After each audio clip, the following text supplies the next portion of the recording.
Highway విస్తరణలో భాగంగా రామాయంపేట ప్రాంతంలో భూములు కోల్పోతున్న రైతులు ఎదుర్కొంటున్న సమస్యలపై సమావేశాన్ని నిర్వహించారు.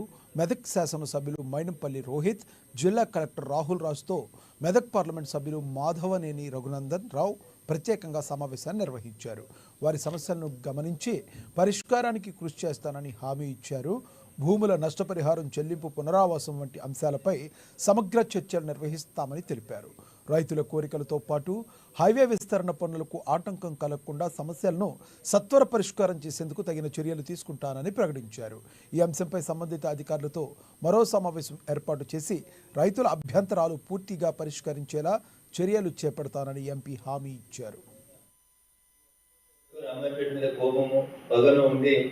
పలానా నాగరాజుని అన్యాయం చేయాలి, శ్రీనివాసుని అన్యాయం చేయాలి, బాలయ్య 2 ఎకరాలకు గుంజుకోవాలనేటువంటి ఆలోచన నాకు తెలిసి పాత తహసీల్దార్ గారి, పాత ఆర్డీఓ గారి ఉంటుందని నేను అనుకోను. మీరు అడిగిన దాంట్లో 1-2 అంశాలు, ఏ ఊర్లోకి వెళ్ళి బైపాస్ పోలేదు, మా ఊర్లోకి వెళ్ళి ఎందుకు పోతుంది అనేది బేసికల్గా అందరి మనసులో ఉన్నటువంటి ఒక ప్రశ్న.